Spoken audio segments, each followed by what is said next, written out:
안녕하세요. 좋은 아침입니다. 오늘은 역대하 23장에서 25장까지입니다. 자, 여러분, 지난 시간에 우리는 정말 절망적인 장면을 봤죠. 아달랴가 왕이 되기 위해 다윗의 왕족들을 모조리 죽이려 했던 사건! 예, 기억나시죠? 자, 겉으로 보면 다윗 왕조는 끝난 것처럼 보였습니다. 하나님께서 다윗에게 하신 약속도 끊어진 것처럼 보였고요. 그쵸? 자, 그런데 하나님은 아무도 보지 못하는 곳에서 한 아기를 지키고 계셨지 않습니까? 누구죠? 바로 요아스였습니다. 아하시아의 누이 여호사부아가 그의 남편 제사장 여호야다가 우리 아기였던 요아스를 성전에 숨겨서 6년 동안 몰래 키우고 있었지 않습니까? 저는 이 장면을 보면서 하나님께서 포로 귀환해온 이 백성들에게 이런 말씀을 하시는 것 같다라는 생각이 들었어요. 뭐냐면 너희가 보기에는 다 끝난 것 같아도 나는 내 언약을 포기한 적이 없다. 예? 이 말씀이 지금 이들에게 얼마나 큰 희망으로 오지 않았을까라는 생각이 좀 들더라고요. 자, 왜냐하면 역대기는 지금 바벨론 포로에서 돌아온 백성들에게 들려주는 얘기라고 했었죠. 나라도 무너졌죠. 성전도 무너져 왕조도 다 끊어진 것처럼 보였던 그들에게 예? 하나님은 다윗의 등불이 완전히 꺼진 적이 없었다라는 걸 지금 보여주고 계시지 않습니까? 23장에서는 이제 때가 되자 여호야다가 움직이기 시작합니다. 예, 그는 제사장들과 레위인들을 모으고 아주 치밀하게 계획을 세웁니다. 지금 조용히 지금 움직이고 있거든요. 성전을 지키는 경비를 세우고 백성들을 모은 뒤 어린 요아스를 백성 앞에 딱 세우고 왕관과 율법책을 주면서 왕으로 세웁니다. 예? 그리고 온 백성이 외치는 거예요. 왕이여 만세스러의 노리소서 막막 난리예요. 막 여기저기서 왕이여 만세스러의 노리소서 막 이렇게 막 소리지고 막 난리가 났을 거 아니에요. 자, 이 함성을 들은 거예요. 누가? 아달랴가 이 함성을 듣고 이게 무슨 소리가 하면서 막 급하게 막 성전으로 뛰어온 거죠. 그런데 보니까 백성들이 막 환호를 하고 있고 막 어린 아이가 왕관을 쓰고 막 서 있는 거 아니겠습니까? 아달랴는 그걸 보고서는 반역이야! 막 외치고 난리가 났죠. 예, 근데 어떻게 됩니까? 성전 밖으로 끌려 나가서 죽임을 당합니다. 예. 자, 여러분 여기서 중요한 건 단순히 왕이 바뀌었다는 게 아닙니다. 하나님의 질서가 다시 회복되고 있다는 거예요. 그래서 보시면 여호야다는 곧바로 하나님과 언약을 새롭게 맺게 하거든요. 바알의 신전을 무너뜨리고 우상 숭배를 제거하고 백성들을 다시 하나님께로 돌이키게 합니다. 그리고 23장 마지막에 이런 말이 나오더라고요. 그 땅의 모든 백성이 즐거워하고 성중이 평안하더라. 여러분, 왜 평안이 왔겠습니까? 왕이 바뀌어서가 아닙니다. 하나님과의 관계가 회복되었기 때문입니다. 지금 보여주고 있는 거예요. 이스라엘 백성들에게 너희가 평안하려면 어떻게 돼야 되는지. 자, 그런데 여러분 24장에 들어가면 분위기가 또 달라지는 장면이 나오더라고요. 한번 보실까요? 요아스가 7살에 왕이 되었고 무려 40년 동안 남유다를 다스립니다. 그리고 성경은 그에 대해서 이렇게 평가를 해요. 제사장 여호야다가 사는 날 동안에 요아스가 여호와 보시기에 정직히 행하였더라. 여러분 다시 읽어드릴까요? 제사장 여호야다가 사는 날 동안에 요아스가 여호와 보시기에 정직히 행하였더라. 뭐 이상한 거 못 느끼셨습니까? 저는 이 표현이 굉장히 의미심장하게 느껴졌거든요. 왜냐하면 계속 반복돼요. 뭐가? 여호야다가 사는 동안에 왜 이 말이 붙었을까요, 여러분? 이 말인 즉슨 곧 여호야다가 죽은 후에 무언가 달라졌음을 알 수 있는 문구가 아니겠습니까? 초기의 요아스는요 정말 좋은 왕처럼 보여요. 무너진 성전을 보수하려 하고 백성들의 헌금을 모아서 성전까지 수리를 합니다. 백성들도 막 기뻐하며 헌금을 하거든요. 하나님의 성전이 회복되어가는 아름다운 장면들이 막 나와요. 그런데 말입니다. 여호야다가 나이가 많아서 죽고 나자 요아스가 급격히 무너지기 시작합니다. 유다의 방백들이 찾아와서 우상 숭배를 부추기자 요아스는 너무 쉽게 하나님을 버리고 아세라 목상 우상을 섬기기 시작하는 거예요. 저는 여기서 굉장히 중요한 걸 느꼈어요. 뭐냐? 요아스는 요아스는 신앙이 진짜 자신의 것이었을까?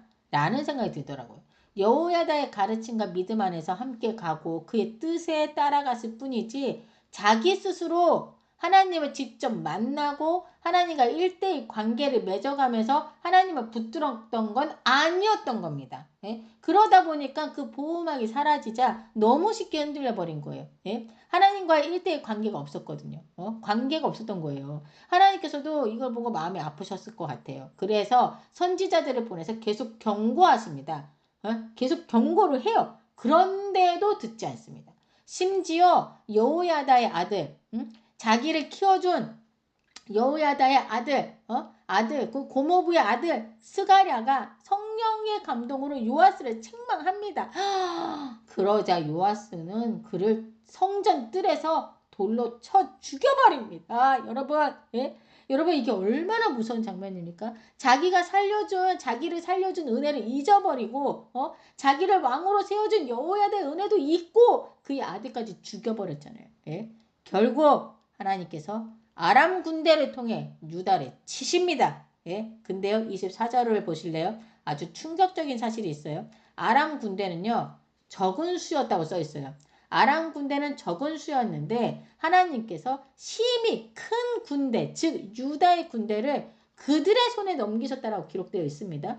여러분 보이시죠? 자, 외부의 적의 수가 너무 많아서 이건 전쟁 자체가 안 되는 그런 전쟁에서도 사실 승리를 안겨주신 하나님이셨어요. 그렇죠? 우리 이스라엘의 군대가 너무 열악해도 하나님께서 함께 하셨을 때 승리를 했죠. 자, 그런데 지금은요, 오히려 남유다가 엄청난 막강한 수의 군대를 가지고 있었어요. 그럼에도 불구하고 적은 수의 적들에게 완전 패하게 되었지 않습니까? 왜죠? 하나님을 버렸기 때문입니다. 예? 하나님이 함께하지 않을 때는 아무리 많은 군대가 있고 막강한 힘을 가지고 있어도 이길 수가 없습니다. 저는 여러분들이 이 말씀들을 그냥 쉽게 지나치지 않았으면 좋겠다는 생각이 들었어요. 예? 자, 결국 요아스는 어떻게 됩니까? 큰 부상을 입고 자기 신하들에게 암살당합니다. 아, 이거 정말 이게 뭡니까 이게? 예? 예? 그리고 성경을 보세요. 뭐라고 나오냐면 여호야다, 그 제사장 여호야다는 왕들의 묘실에 장사되었지만 정작 요아스는 그렇지 못했다라고 기록되어 있거든요. 하나님 앞에서 끝까지 신실했던 사람과 그렇지 못한 사람의 결말을 지금 대비해서 보여주고 있는 겁니다. 자, 그리고 이제 25장 요아스의 아들, 이제 요아스가 죽었잖아요. 요아스의 아들 아마샤가 왕이 됩니다. 자, 그런데 성경이 아마샤를 평가하는 말이 굉장히 묘하더라고요. 여호와 보시기에 정직히 행하였으나 온전한 마음으로 행하지 아니었더라. 이게 무슨 뜻입니까, 여러분? 겉으로는 하나님을 섬기는 것처럼 보였지만 그 마음 중심까지 하나님께 드려진 건 아니었다는 겁니다. 아마샤는 처음에는 하나님의 말씀에 순종하는 모습을 보였어요. 에돔과의 전쟁을 준비하면서 북이스라엘의 용병 10만 명을 돈을 주고 고용을 했습니다. 왜냐하면 에돔과의 전쟁을 하는데 거기에 군대가 많으니까 이제 남유다에서도 북이스라엘에서 이제 군인을 사갖고 온 거야. 10만 명을 돈을 주고 고용을 했어요. 그런데 하나님의 사람이 와서 말을 합니다. 뭐라고 말하냐면 그들과 함께 가지 마십시오. 이렇게 얘기한 거예요. 예? 그러자 아마샤가 아니 근데 저기 이미 돈을 다 주고 고용했는데요. 이미 준 돈은 그럼 어떻게 합니까? 라고 물어요. 예? 굉장히 현실적인 질문 아닙니까? 그렇죠? 예? 우리도 그렇잖아요. 하나님의 뜻보다 이미 투자한 돈, 시간, 손해가 더 크게 보일 때가 얼마나 많습니까? 그렇죠? 자, 그런데 선지자가 말하는 거예요. 여호와께서는 그보다 더 많은 것을 주실 수 있느니라. 이렇게 이 말을 하자 이 말을 들은 누구죠? 이 아마샤는 순종을 합니다. 순종을 하는데 그리고 에돔과의 전쟁에서 대승을 거두게 됩니다. 자, 여기까지는 너무 좋았어요. 너무 좋았는데 문제가 생깁니다. 아마샤가 승리 후 에돔의 신들을 가져와서 절하고 분향하기 시작한 거예요. 아니 도대체 왜?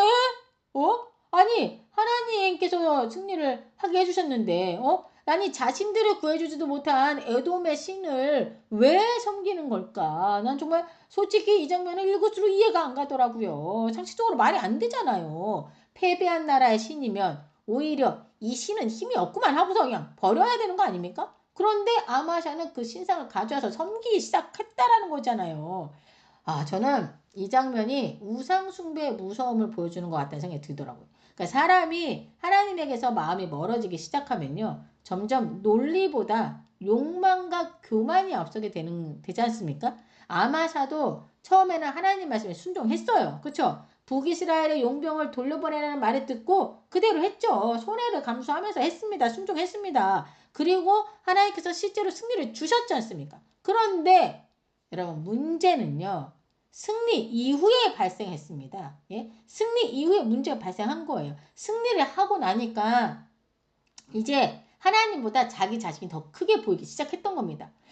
내가 전략을 좀 잘 짜서 이긴 것 같네. 막 이런 생각을 하지 않았을까요? 그리고 여러분 생각을 해보십시오. 자, 보세요. 자, 전쟁에서 대승을 거두고 돌아왔어요. 자, 그럼 어떤 그림이 펼쳐질까요? 군대 장관들과 수많은 군인들, 그리고 신하들과 백성들이 그 누구를 향해서 환호하겠어요? 예, 왕입니다, 왕. 아마샤 왕 만세! 만세! 막 하면서 막 백성들이 막 환호를 하고 막 그러지 않았겠습니까? 전쟁에서 승리는요, 이제 그 백성들에게 평안을 가져다 주는 거거든요. 이게 굉장히 중요한, 전쟁에서 지면 어떻게 다 포로로 끌려가는 거잖아요. 다 노예가 되는 거지 않습니까? 이 전쟁에서의 승리는 백성들에게는 완전, 정말 엄청난 빅 뉴스, 굿뉴스죠, 굿뉴스.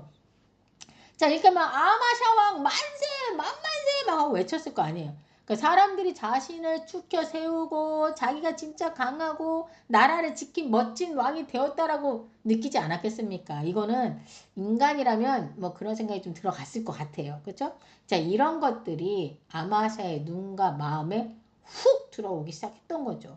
그래서 저는 아마샤가 에돔의 신상을 가져온 행동도 단순히 이해 안 되는 행동이라기보다는 이미 교만해진 마음의 결과처럼 좀 느껴지더라고요. 자, 이 모습을 보신 하나님께서 다시 선지자를 보내십니다. 선지자가 뭐라고 말하냐면 그 신들이 자기 백성도 구원하지 못했는데 왕은 왜 그 신들을 구하십니까? 왜 그 신들에게 구하십니까? 이렇게 말한 거예요. 맞는 말이잖아요. 그쵸? 저희도 그 생각 했잖아요. 그런데요. 아마사는 듣지 않습니다. 예? 오히려 선지자에게 우리가 너를 왕의 모사로 삼기라도 했더냐? 이렇게 막 화를 내기 시작한 거예요. 네가 뭔데 지금 말하는 거냐? 막 이런 거죠, 지금. 자, 이에 선지자가 말합니다. 왕이 이 말을 듣지 아니하니 하나님께서 왕을 멸하시기로 작정하신 줄 아십시오. 라고 얘기를 합니다. 자, 그리고 정말 그대로 됩니다. 아마샤는 교만해진 북이스라엘과 전쟁을 벌이고 결국 처참하게 패배합니다. 예? 자, 예루살렘 성벽이 무너지고 성전 보물도 다 빼앗깁니다. 예? 이번에 에돔과의 저희 전쟁에서 이기다 보니까 자기가 북이스라엘과의 전쟁도 이길 거라 생각한 거예요. 그래서 막 교만해져가지고 북이스라엘과 전쟁을 벌였잖아요. 결국 어떻게? 패배하거든요. 네? 자, 그리고 마지막에는 반역으로 죽임을 당하게 됩니다. 자, 여러분. 23장에서 25장까지를 보면서 하나님께서 포로 귀환한 백성들에게 무엇을 말씀하고 계신 거라고 생각이 드세요? 저는 이렇게 느꼈거든요. 너희가 다시 세워져도 하나님을 떠나면 또 무너진다 이거예요. 너희가 지금 귀환해 왔지만 너희가 왜 무너졌냐? 하나님을 떠나면 너희가 여기 와서 또 무너질 수 있다라는 걸 얘기하는 거예요. 그리고 또 시작보다 중요한 건 끝까지 하나님을 붙드는 거다. 예? 겉모습이 신앙이 아니라 마음 중심이 하나님께 향해 있어야 된다. 이거를 지금 이들에게 얘기해 주는 게 아닐까 싶습니다. 사실 포로 귀환한 백성들도 마찬가지였을 것 같아요. 성전을 다시 짓고 예배를 회복했다고 끝난 게 아니지 않습니까? 끝까지 하나님을 사랑하며 살아야 하는 거잖아요. 그리고 이 말씀은 지금 우리에게도 그대로 적용되지 않을까 싶습니다. 처음 은혜 받았던 거 여러분들 한번 생각해 보세요. 나는 언제 처음 은혜 받았지? 처음 뜨겁게 막 눈물을 흘리면서 기도했던 그 순간이 언제였습니까? 처음 하나님을 붙들었던 적은요. 정말 갈급함에 하나님만을 붙들고 늘어졌던 그때는 언제였죠?